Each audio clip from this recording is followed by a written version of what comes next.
नमस्कार, मैं अंजलि मिश्रा और स्वागत है आपका हमारे चैनल में। चुनाव के दौरान रेवड़ी कल्चर का मामला अब सुप्रीम कोर्ट में है। वोट लेने के लिए वोटरों को मुफ्त चीजें देने पर रोक लगाने की याचिका पर सुनवाई को टाल दिया गया है। मंगलवार को भारत के मुख्य न्यायाधीश ने भी कहा कि यह एक बहुत ही गंभीर मुद्दा है। इसके अलावा सीजेआई ने केंद्र सरकार से स्थिति पर अंकुश लगाने के लिए कदम उठाने को कहा है। चुनाव आयोग की ओर से पेश वकील ने अदालत को बताया कि मुफ्त उपहार और चुनावी वादों से संबंधित नियमों को आदर्श आचार संहिता में शामिल किया गया, लेकिन इस प्रथा को दंडित करने पर प्रतिबंध लगाने के लिए कोई भी कानून सरकार को बनाना होगा। चुनाव आयोग के वकील ने कहा, सुप्रीम कोर्ट के ऐसे फैसले हैं जो कहते हैं कि चुनावी घोषणा पत्र कोई वादा नहीं है।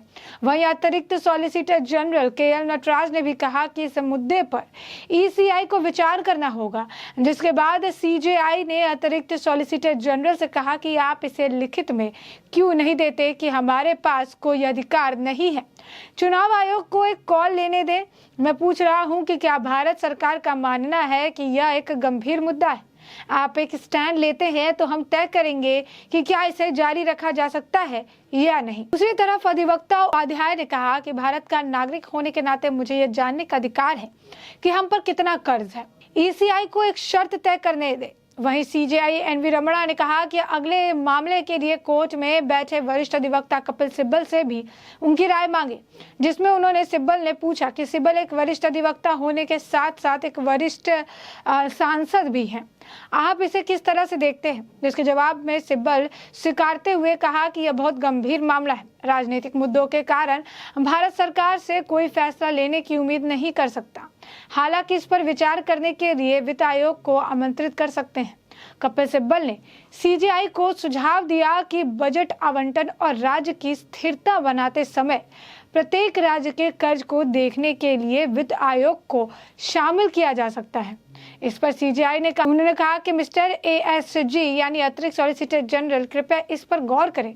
अगर वित्त आयोग इस पर गौर कर सकता है, ऐसे में सीजेआई ने अतिरिक्त सॉलिसिटर जनरल से सवाल किया कि क्या वित्त आयोग राज्यों ने कर्ज और वादा किए गए फ्रीवीज के संबंध में किसी भी कदम पर विचार कर सकता है। CJI NV. Ramana, justice Krishna Murari और जस्टिस हीमा कोहली की बेंच ने अब अतिरिक्त सॉलिसिटर जनरल से केंद्र सरकार से निर्देश लेने को कहा है कि क्या वित्त आयोग इस मामले पर कोई कदम सुझा सकता है। उपाध्यक्ष ने कहा कि हमने सुझाव दिए हैं, यह एक गंभीर मुद्दा है। इस पर सीजेआई एन.वी. रमणा ने पूछा कि आपने क्या सुझाव दिए हैं कि कैसे मुफ्तखोरी को नियंत्रित किया जाए, क्या आपके पास कोई सुझाव है। उपाध्यक्ष ने कहा कि लॉ कमीशन की तकरीबन 30 रिपोर्ट्स जमा कराई गई है। चुनाव आयोग ने चुनाव चिन्ह आदेश जारी किया है। पार्टियों की मान्यता के लिए शर्तें हैं। चुनाव आयोग अतिरिक्त शर्त लगा सकता है कि राजनीतिक दल ऐसे वादे नहीं करें। उपाध्यक्ष ने अदालत को सूचित किया कि सभी भारतीय राज्यों पर संयुक्त रूप से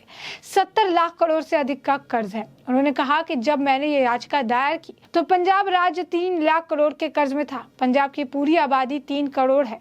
इसका मतलब है कि हर नागरिक पर करोड़ों का कर्ज है। कुल मिलाकर सभी राज्य 70 लाख करोड़ से अधिक कर्ज में है। कर्नाटक में 6 लाख करोड़ से अधिक है। उपाध्यक्ष ने तर्क दिया कि हम श्रीलंका होने के रास्ते पर हैं। उसी तरह से मुफ्त वादे किए गए हमारी अर्थव्यवस्था ध्वस्त हो जाएगी। हालांकि बेंच ने इस लाइन पर सावधानी बरती। सीजेआई ने कहा कि यह एक बहुत ही गंभीर मामला है, इसीलिए हम इसे सुन रहे हैं। अगर कर्ज है तो केंद्र सरकार इसे नियंत्रित करेगी। आरबीआई वहां है। राज्य एक सीमा से अधिक ऋण कैसे ले सकते हैं। इस मामले में सुनवाई अब 3 अगस्त को होने की उम्मीद है, जिसमें केंद्र मुफ्त के कानूनी बाधाओं को लाने के सुझाव का प्रतिक्रिया देगी। चुनावों में मुफ्त की रेवड़ी बांटने के बढ़ते प्रचलन पर अब सुप्रीम कोर्ट भी सख्त रूप अपनाती नजर आई। सर्वोच्च अदालत ने आज इस मामले पर केंद्र सरकार को निर्देश दिया कि राजनीतिक दलों को रोकने के लिए वह कोई न कोई समाधान निकाले। इस मामले में अगली सुनवाई जो है अब 30 अगस्त को होगी। दरअसल सुप्रीम कोर्ट ने याचिका डाली गई है कि जो राजनीतिक दल चुनाव के दौरान तर्कहीन रेवड़ियां बांटने का वादा करते हैं, उनका रजिस्ट्रेशन खत्म किया जाए और उनका चुनाव चिन्ह जो है जब्त कर लिया जाए। गौरतलब है कि मुफ्त की रेवड़ी पर हाल ही में प्रधानमंत्री नरेंद्र मोदी ने भी चिंता जताई थी। सुप्रीम कोर्ट ने केंद्र सरकार को निर्देश दिया कि चुनाव के दौरान मुफ्त की रेवड़ियां बांटने का वादा करने से राजनीतिक दलों को रोकने के लिए कोई समाधान निकाले।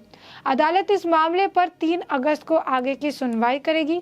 सुप्रीम कोर्ट इस मामले में उस याचिका पर सुनवाई कर रहा है जिसमें मांग की गई कि चुनाव के दौरान ऐसे तर्कहीन वादे करने वाले राजनीतिक दलों का चुनाव चिन्ह जब्त कर लिया जाए और उनका रजिस्ट्रेशन रद्द कर दिया जाए।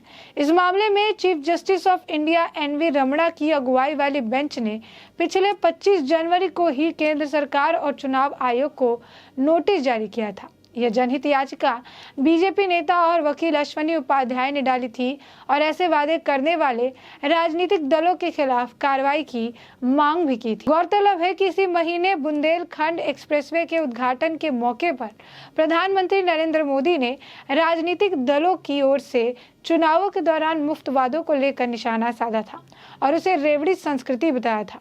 प्रधानमंत्री ने रेवड़ी संस्कृति को देश के लिए घातक कहा था। उन्होंने कहा कि इस संस्कृति से देश को सावधान रहना होगा। प्रधानमंत्री ने कहा था कि रेवड़ी कल्चर वाले लोग विकास का काम नहीं करेंगे, एक्सप्रेसवे, एयरपोर्ट या डिफेंस कॉरिडोर नहीं बनाएंगे, बल्कि मुफ्त की रेवड़ी देकर उन्हें लगता है कि वह आम जनता को खरीद चुके हैं। ऐसे में सुप्रीम कोर्ट ने केंद्र सरकार से चुनाव के दौरान राजनीतिक पार्टियों द्वारा फ्रीबी को रोकने के लिए समाधान निकालने पर जवाब मांगा है। सुप्रीम कोर्ट ने केंद्र सवाल उठाते हुए कहा कि आप इस मामले में हिचक क्यों रहे हैं?